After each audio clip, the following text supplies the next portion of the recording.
Miss Pearl's renewal of the Whitesburg Gazette.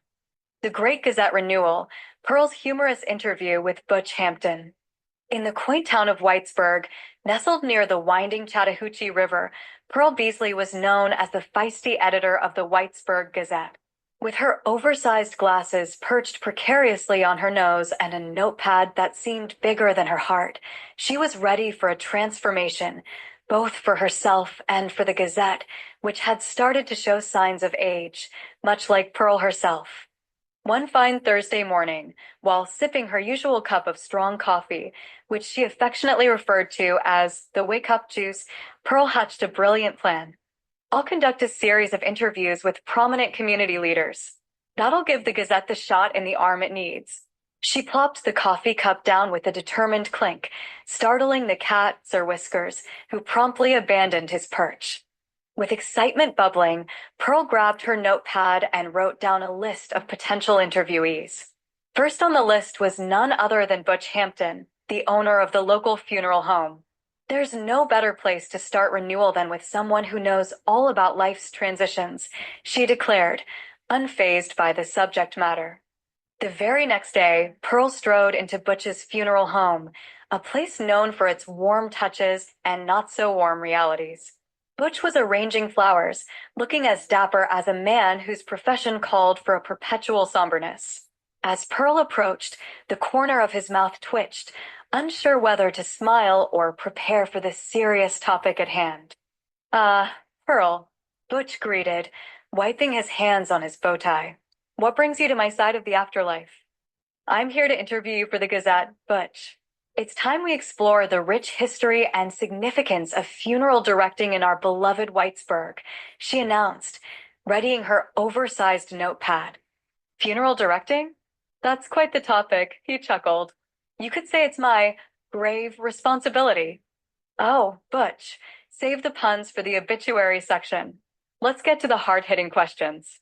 First up, how did you end up in the funeral business? Butch leaned back, a subtle twinkle in his eye. Well, my family has a long history in this business. My grandfather was a mortician, my father was a mortician, and I guess you could say it runs in my veins, if not in my arteries. Pearl scribbled down his responses, struggling to keep her laughter at bay. And what events have shaped the funeral industry here in Whitesburg? Many events, Butch said, crossing his arms. Like the grand opening of my funeral home, my mother was so proud. She said, Butch, now you can finally take a load off, literally. Pearl let out a hearty laugh. I can see where you get your sense of humor. But really, what makes funeral directing integral to the community here? Butch's tone shifted slightly, a more serious note woven in. You know, Pearl, in a small town like Whitesburg, we are all interconnected. Funerals allow us to celebrate lives, share stories, and ultimately support one another during tough times. It's a chance for the community to come together. Pearl nodded, genuinely touched by his sincerity. That's beautiful, Butch. But tell me, what's the wildest request you've ever received? Butch rubbed his chin, his eyes glinting with mischief. Oh, there have been a few. There was the time a man requested to be buried on a motorcycle because he wanted to ride off into the sunset, even in death. And then there was Mrs. Malone, who insisted on a disco-themed funeral, complete with a glitter ball and her favorite Bee Gees songs. Let's just say it was one of the livelier services I've coordinated. Pearl snorted, nearly spilling her coffee. I can imagine. Sounds like a party I would not want to miss. Pearl, it's not always somber here, Butch assured her with a grin. We make room for laughter along with the tears. After all, laughter is the best medicine, except when it's at a funeral. Then it's an awkward silence. Your positivity is infectious, Butch, she said, scribbling away. What advice would you give someone looking to enter the funeral profession? Don't take life too seriously. If you can't laugh about it, why bother? Plus, pick a catchy slogan. I've always thought gone, but not forgotten has a nice ring to it. With the interview winding down, Pearl decided to take one last shot. And what about your own funeral, Butch? Have you planned it yet? Butch laughed heartily. Oh, Pearl, I don't worry about that. I've already told my family to throw a party. Best to celebrate my life than mourn over it. Hopefully, with half the community dancing. Next question, Butch. What is one of your most unusual requests? Here is one of my favorites. A Saturday morning, Ethel, a lifelong friend, stopped by the home. Ethel was the heart and soul of Kmart, where she worked as a greeter. Ethel had been with Kmart for more years than she could count, and her warm smile was just as constant as the special blue light that flickered over the discount aisle. To her, that blue light wasn't just a sign of a sale, it was an invitation to make someone's day a little brighter. At 92, Ethel had a twinkle in her eye and a spring in her step, surprising anyone who dared to guess her age. With gray hair pulled back in a bun and a collection of vibrant cardigans that seemed to grow brighter with each passing year, she radiated joy. Ethel had a knack for remembering everyone's name and their favorite purchases.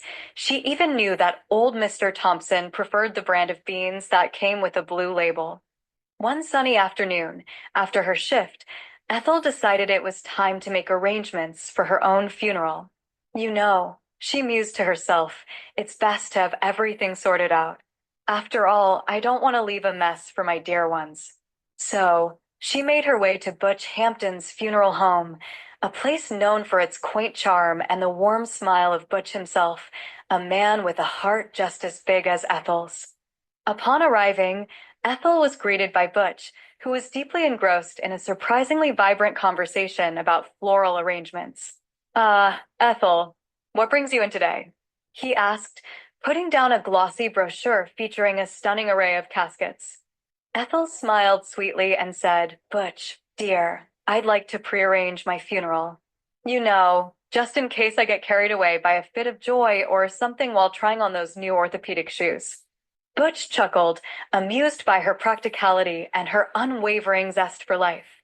They went through the available options, everything from classic pine boxes to glamorous velvet-lined caskets that looked like something straight out of a Hollywood film. Now, I know all this is good and fun, Butch, but let's make sure we keep it simple, Ethel said. What can we do to keep the costs down? Maybe I could settle for a cardboard box. Butch offered a kind smile. Well, I wouldn't recommend that, Ethel. Cardboard doesn't hold up very well. How about we go with something that balances quality and affordability? After a brief negotiation over flowers, music, she requested Dancing Queen, much to Butch's surprise, and the date, which she tentatively set for whenever I kick the bucket. Ethel had finally arranged everything. She felt accomplished, as if she had just scored a lifelong supply of blue light specials. A few days later, with her arrangements safely tucked away in a folder labeled Ethel's Final Fry, a nod to her quirky sense of humor, she decided to stop by the funeral home again. As she walked in, Butch was flipping through catalogs, reminiscing about his latest floral mishaps. Never trust a rose that's too red, he warned dramatically. Ethel, Butch exclaimed. Back again? Yes, indeed. I was just wondering. Ethel began, lowering her voice conspiratorially. Do you folks ever put any of your funerals on sale? You know, like a clearance section? Butch's jaw dropped, and for a moment, he stared at her in disbelief. Ethel, I don't think we do. Ethel interrupted, her eyes twinkling with mischief. I mean, you've got the casket specials, but what about a buy one, get one half off for, spouses? Can you throw in a discount for a friend? Maybe treat them to a just because funeral package? Butch burst into laughter, shaking his head. Ethel, you are the only person I know who can turn funeral planning into a lively shopping experience. If there were a blue light special on caskets, you'd be the first in line. Ethel grinned, the blue light in her eyes shining even brighter than the one at Kmart. Well, I can't take it with me, Butch. You know how much I love a deal. But I'll tell you what, Butch said, still chuckling. If I do ever decide to launch a buy one, get one sale, I'll make sure you're the first to know. Deal? Deal.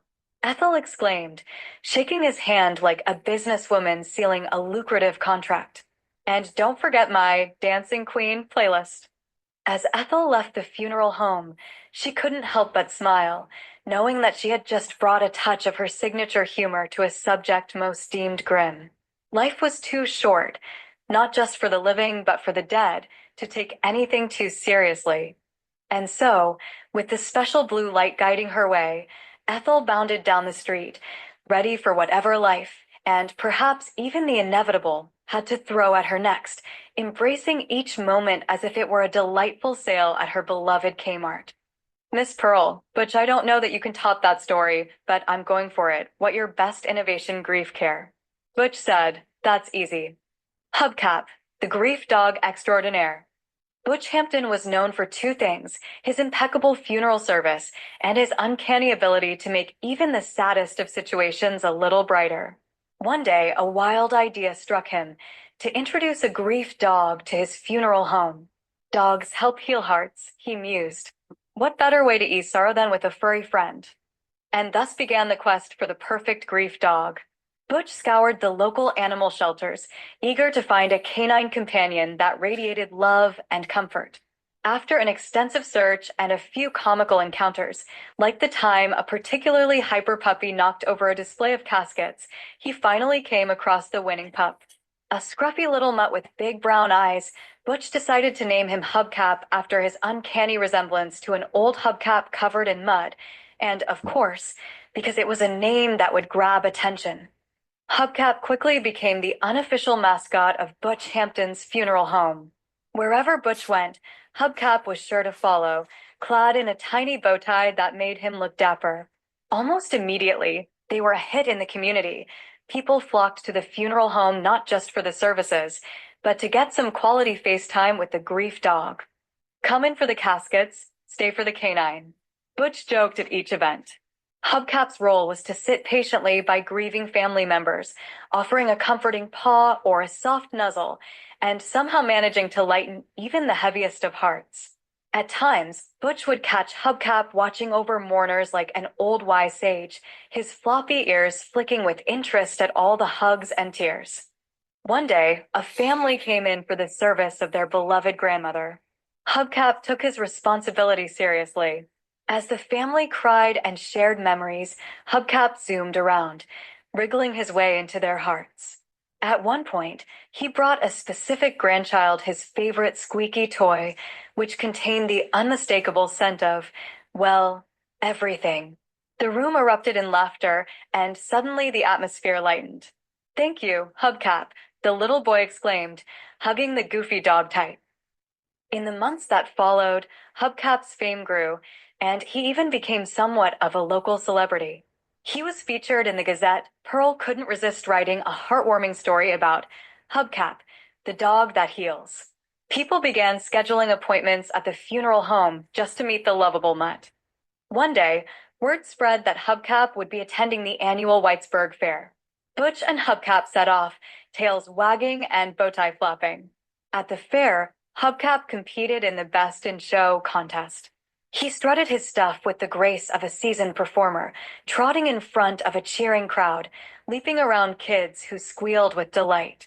Ultimately, he didn't win but received an honorary title, most likely to brighten your day. Sadly, the good times didn't last forever. One fateful morning, Hubcap suddenly stopped chasing his favorite tennis ball. Butch recognized the signs. Hubcap, the indomitable grief dog, had grown old. A wave of sadness washed over him, but he knew that it was time to say goodbye. Hubcap passed away peacefully in his cozy spot near Butch's desk, surrounded by photos of the countless lives he had touched. When the news spread, the town of Whitesburg was heartbroken. The local Reverend Hollis offered his services, insisting that Hubcap deserved a fitting send-off. The day of Hubcap's public funeral arrived, and the turnout was overwhelming. People from all around Whitesburg, and some from neighboring towns, gathered at Butch's funeral home to celebrate the life of their furry friend.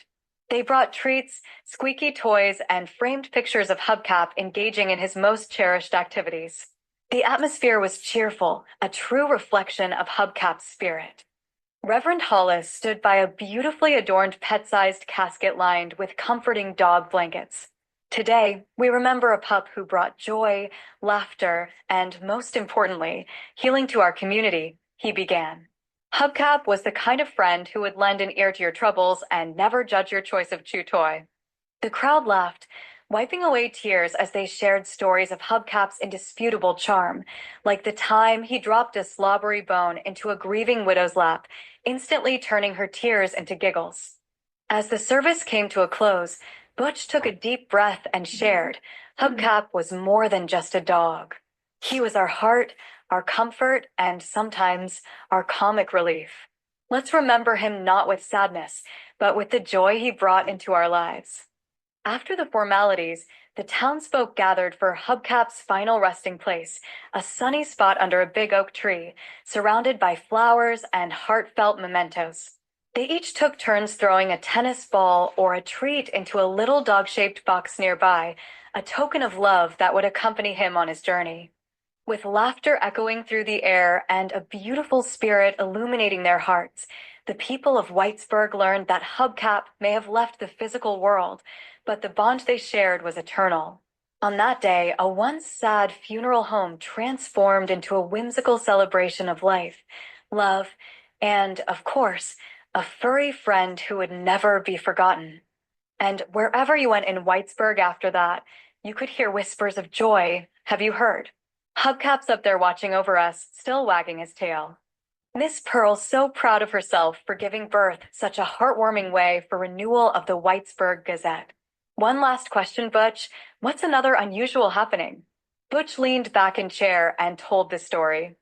Butch said, I can't quite remember the family's name, but during a span of 5 years in my early teens, they were a grim subject of conversation in our small community. It was as if tragedy had marked their lives like a dark cloud, for every death that struck this family was unsettlingly unexpected.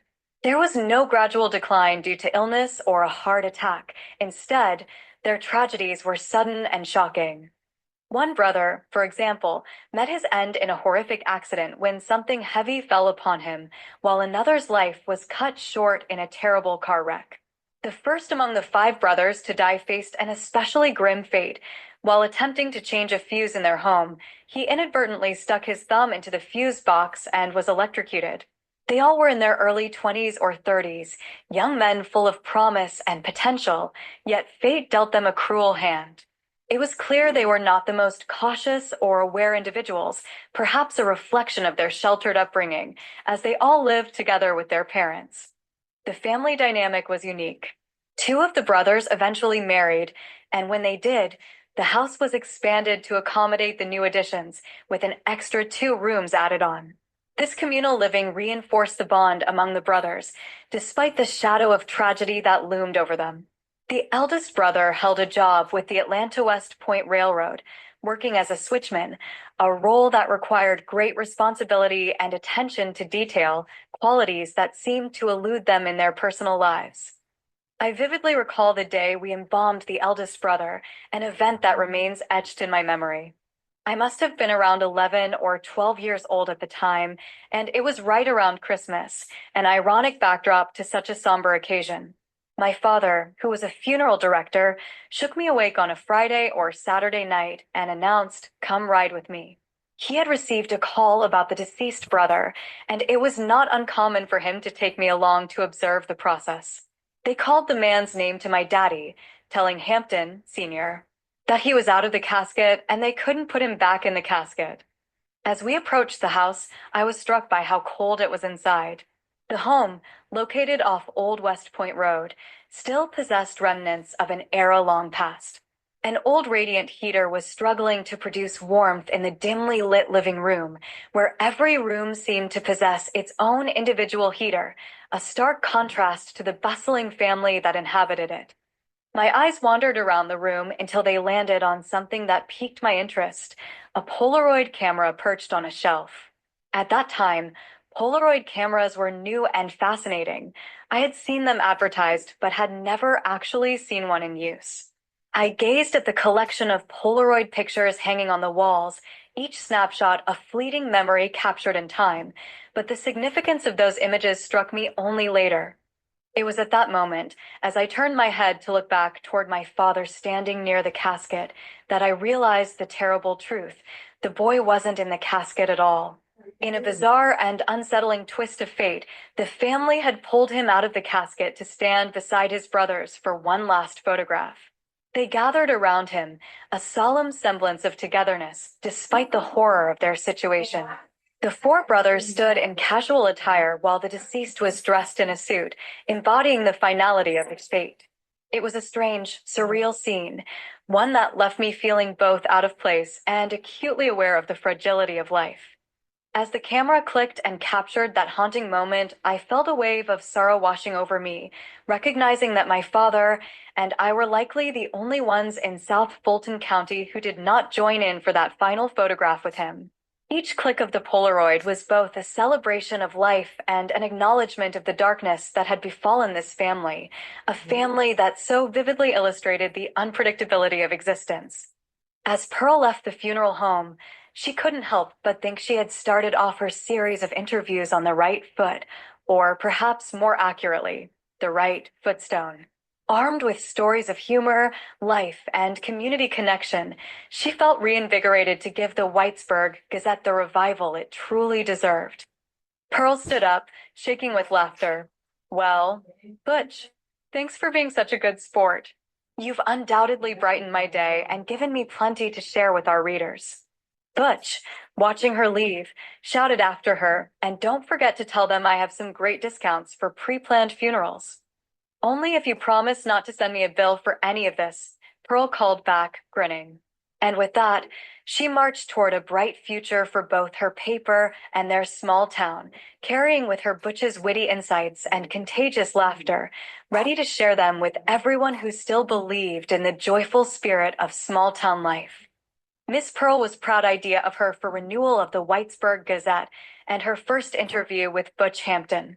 She can't wait until she posts interview with Reverend Hollis.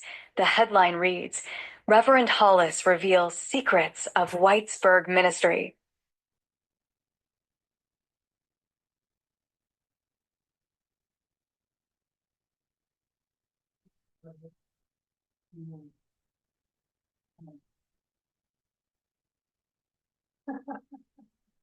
Very instructive thing. Well, I'm going to know what you